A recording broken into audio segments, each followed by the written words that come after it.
And this stirring West Country welcome for Exeter City comes from a crowd which began to assemble inside St James's Park at 4:30 this afternoon when the gates opened.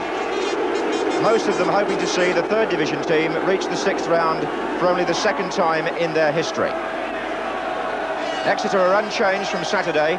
Number 9, Tony Callow, is the highest domestic scorer in English football this season with 25, and he's partnered up front by number 8, Peter Rogers, who is a cousin of number 2, Martin Rogers. But the two centre-backs are not related. Number 6 is the Welsh international Phil Roberts, and number 5, Lee Roberts, scored the goal you've seen, which made this replay possible. And just completing the back four there, number 3, John Sparrow, signed last month from Chelsea. Newcastle field the team which finished the first match. Bobby Shinton has joined their growing injury list, and that means Saturday's scorer, Alan Shoulder, is now in the starting lineup. The last time that Shoulder and number 2, Steve Carney, played in a fifth-round replay was for Blythe Spartans 3 years ago against Wrexham. The same referee as on Saturday, Ron Bridges, the FIFA official from D-side. So it's second division Newcastle wearing yellow tonight, who start the match playing from the left. Exeter of the third division in red and white stripes. There goes Peter Rogers, and across goes Stuart.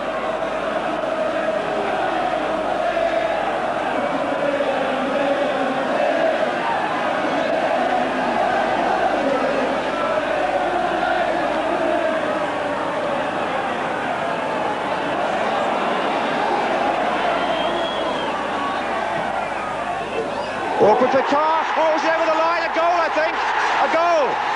And the man who took the corner, Hatch, will claim it. The goalkeeper probably fisted the ball into his own net. A dramatic goal for Exeter City as that corner was swung in from the right-hand side by Peter Hatch. And somehow or other, Kevin Carr succeeded only in turning that in. With 14 minutes gone, Exeter City have taken the lead from an in-swinging corner that they were working on all this morning. Callow, that's Johnson with him.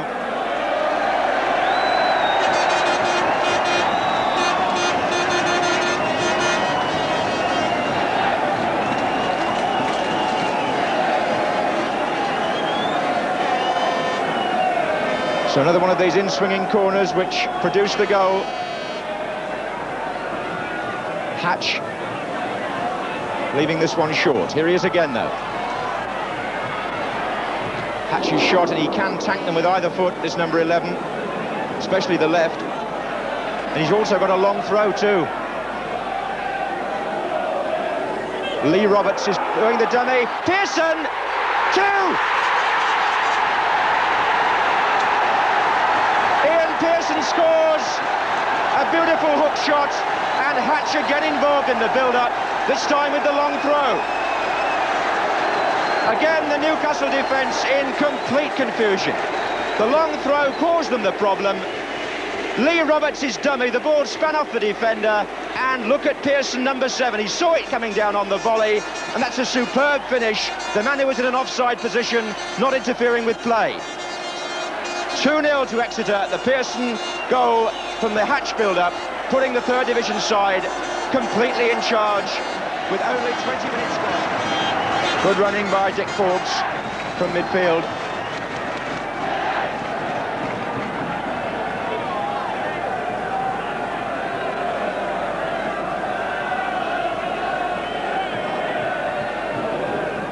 Coming back again to Hatch.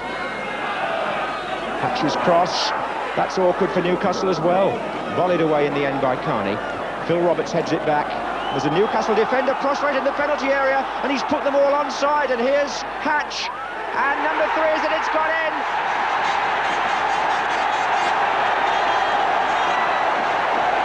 Rogers came in there.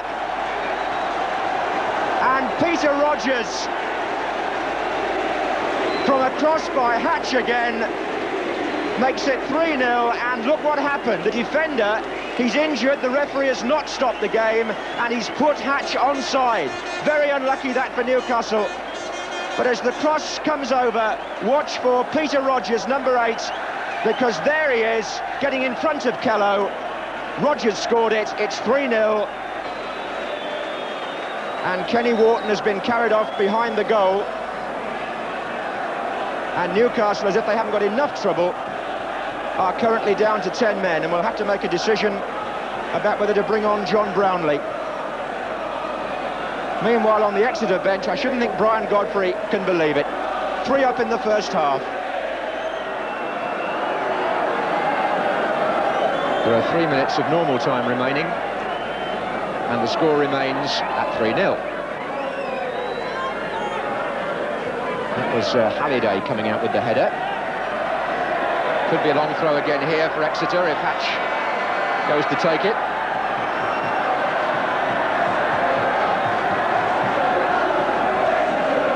Kello is on the near post.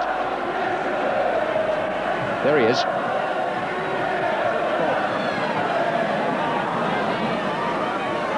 Kello back to Sparrow. Martin Rogers! Well, he came from nowhere. 4-0. Well, the right back stole in, and Martin Rogers scores his first goal for Exeter. And what a way to score it. The defence was just losing their concentration. He mishit it, I think, really, but it went in the near post.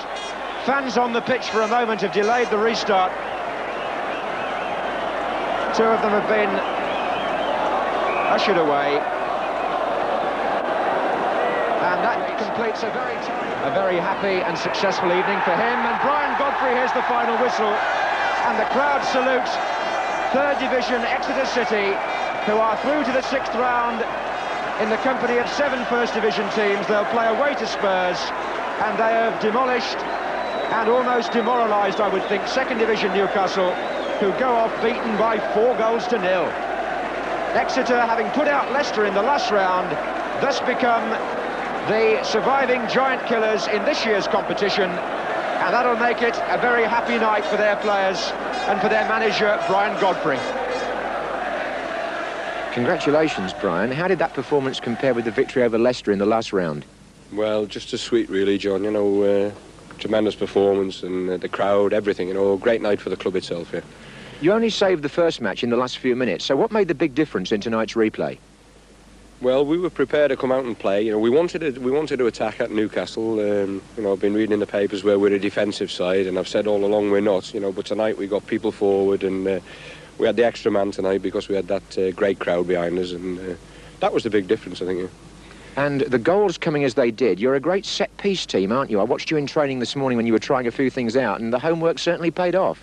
Well, yeah, we'd watched Newcastle, and we realised they got 11 men back into the box, and we knew we could affect every player, and we could still leave 1 or 2 of ours spare. And as you say, you watched them this morning, and it worked tonight. And the second goal, Pearson's goal, probably one of the best that has been scored on this ground this season. Oh yeah, great goal. You know, again, good thinking by the boy. You know, he got it and turned and just hooked it over his head. And we had people in there anyway. If it had gone wide, there was somebody else who was coming in on the end of it. And,